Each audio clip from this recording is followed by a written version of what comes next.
Something happened to you recently, or perhaps to someone you love, and you decided it was nothing. A hand felt strange for a moment, and then felt normal again. A word would not come, and then it came. Vision in one eye went briefly dark, like a shade pulled halfway down a window, and then lifted.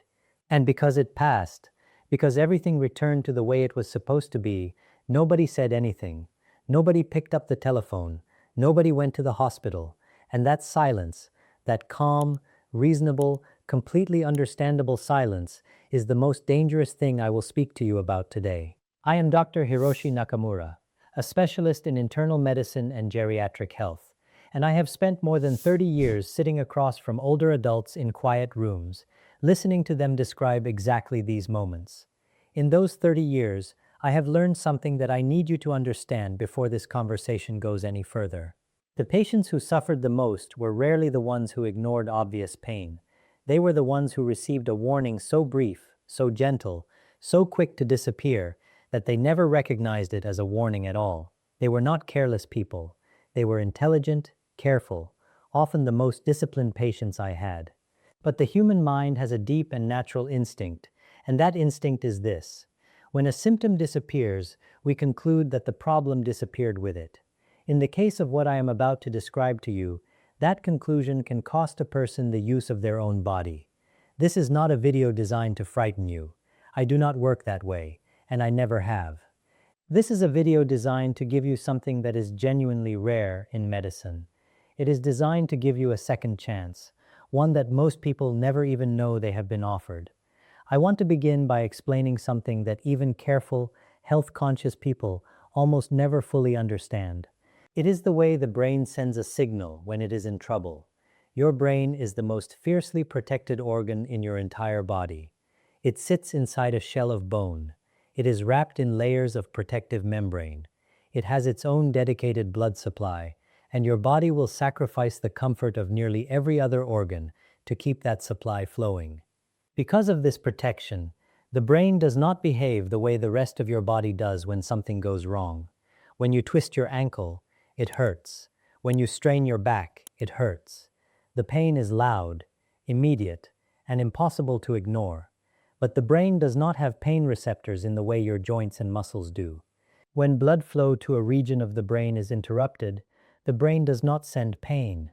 Instead, whatever job that region was responsible for, speaking, moving an arm, seeing, keeping you balanced, simply stops.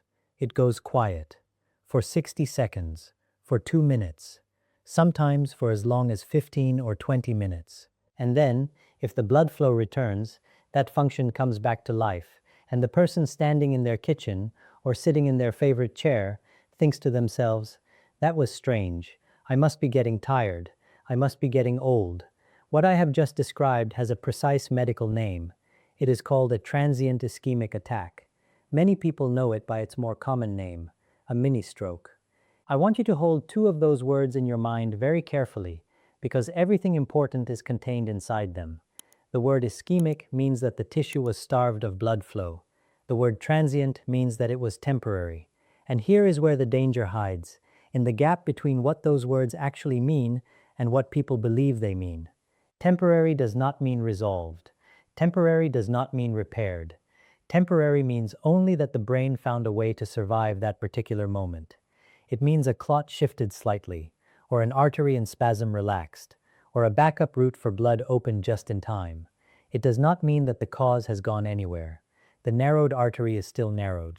The unstable deposit on the artery wall is still unstable. The irregular heartbeat that threw off that small clot is still beating irregularly. Nothing has been fixed.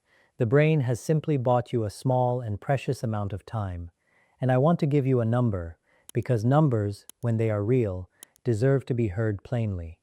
Approximately 1 in every 5 people who experience a transient ischemic attack will go on to have a full, damaging stroke within 90 days. And of those strokes, nearly half arrive within the first 2 days. Not the first 2 months, the first 2 days. The most dangerous window does not open weeks later. It opens almost immediately, often while the person is still telling themselves that whatever happened was nothing at all. Now I am going to walk you through the 5 signals that vanish. I want you to listen to each one carefully, because the entire reason these signals are so dangerous is that every single one of them feels completely ordinary in the moment. Each one has a simple, innocent explanation that your mind will reach for automatically, and each one is, in truth, your brain using the only language it has to ask you for help. The first signal is sudden confusion or sudden difficulty with speech. Picture this. You are in the middle of a sentence, an ordinary sentence, and the word you need is simply not there. It has vanished, or the words come out in the wrong order, scrambled in a way that surprises even you, or someone speaks to you and you understand them perfectly, but you cannot assemble a reply. And then, after 60 or 90 seconds, it passes. The words return. Speech feels normal again. Almost everyone who experiences this attributes it to tiredness, or to stress, or to that dismissive little phrase that I have come to dislike so much, a senior moment. I dislike that phrase because it teaches people to wave away the exact experiences that most deserve their attention. Let me tell you what was actually happening in that moment. Blood flow to the language centers of your brain, which in most people sit in the left half of the brain, was briefly interrupted. Your brain did not become confused. Your brain made a decision. It shut down a function because the cells responsible for that function were not receiving enough oxygen to operate safely. When the oxygen returned, the cells recovered, and your speech came back. But the reason the oxygen was cut off in the first place, that reason is still sitting inside your blood vessels, completely untouched. Stay with me for a moment, because the second signal is one I have watched people dismiss more easily than almost any other. The second signal is a sudden vision disturbance in one eye. Not both eyes, one. People describe it in different ways. Some describe a curtain or a shade falling down across their vision. Some describe a gray fog. Some describe a sudden blur that clears completely in under a minute. This specific event has its own name in medicine. It is called amaurosis fugax, and it is caused by a temporary loss of blood flow to the artery that feeds the retina, the light-sensing tissue at the back of the eye. That retinal artery is supplied directly by the internal carotid artery, which is one of the major highways carrying blood up into your brain. Here is what makes this signal so easy to miss. Most people are not even aware that it affected only one eye. They blink, the vision clears, and they assume it was eye strain or fatigue or too many hours looking at a screen. They have no idea that they have just received a direct message from one of the most important arteries in the human body. The third signal is one-sided weakness or numbness, an arm that suddenly feels heavy and strange for 2 minutes, a hand that loses its grip without warning and drops a cup or a spoon, a leg that gives way on the stairs in a way that feels different from ordinary stiffness or a tired joint. Most of the time, when an older person feels something like this, they explain it as having slept on the arm wrong, or as an old injury acting up, or simply as the general truth that a body at 70 does not always behave the way it did at 40.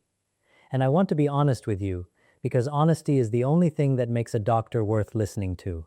Most of the time, that explanation is correct.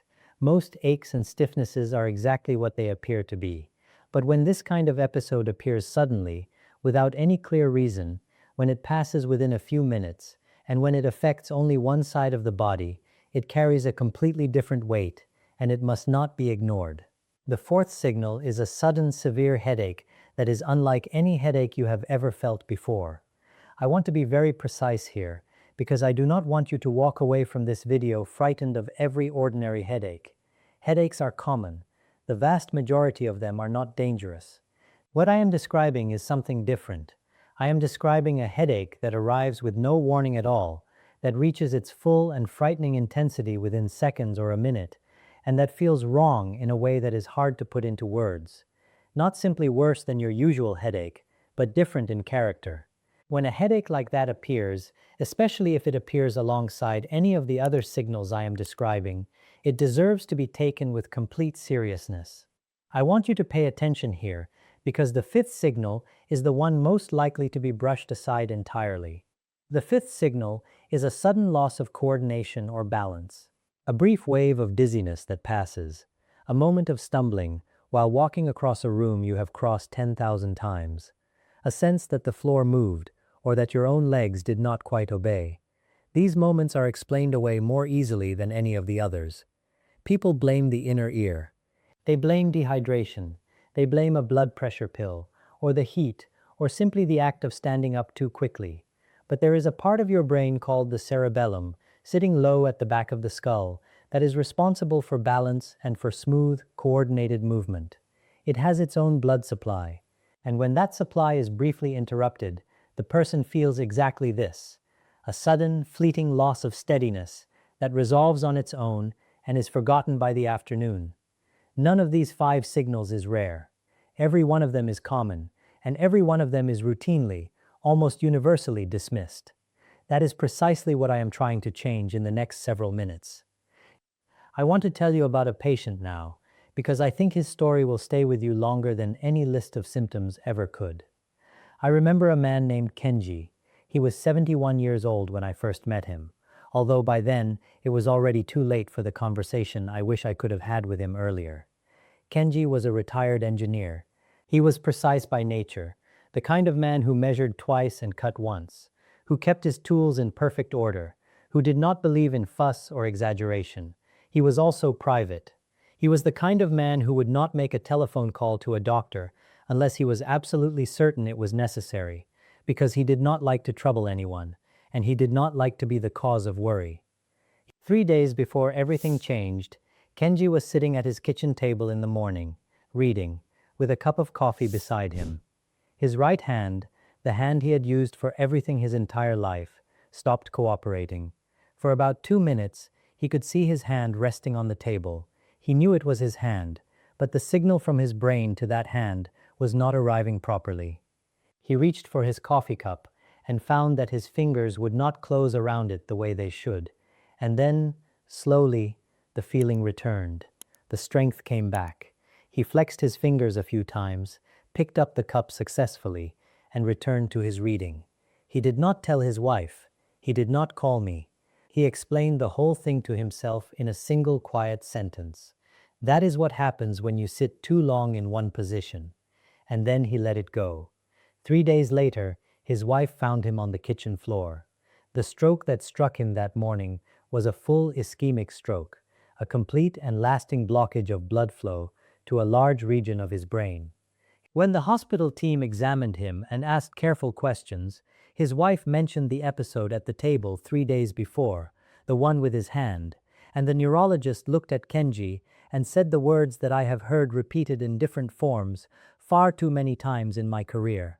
That was the warning. That was the moment when everything that followed could have been prevented. Kenji spent 4 months in rehabilitation, and I want you to know that he did recover a great deal, because the brain's ability to compensate and rebuild itself is genuinely remarkable, and that is a subject I intend to devote an entire video to in the future. But he walked out of that hospital with permanent weakness on his right side. The very side of his body that had reached out to him 3 days earlier, asking quietly for help in the only language his brain had available. If any part of Kenji's story sounds familiar to you, if you or your husband or your wife or a friend has experienced even one of these brief, vanishing episodes, I would like you to write the word yes in the comments below. Not because I need to collect anything from you. I ask because saying it, even here, even in a single word, makes it real enough to finally act upon. And your comment may be the thing that makes another person reading it decide to take their own episode seriously. Now, many of you may have heard of a simple framework that uses 4 letters to recognize a stroke. The letters are F-A-S-T. The F stands for face drooping. The A stands for arm weakness. The S stands for speech difficulty. And the T stands for time. Time to call for emergency help without delay. It is a genuinely useful tool, and it has saved a great many lives. But I want to expand it for you, because this next part is important, and it is something that is too rarely explained. Transient ischemic attacks in older adults, and especially in older women, very often appear without any of the 4 classic signs in that framework. The vision changes I described do not appear in those 4 letters. The sudden, unfamiliar, severe headache does not appear in those 4 letters. The brief loss of balance does not appear in those four letters, and yet every one of those signals is just as real, just as urgent, and far more likely to be quietly waved away.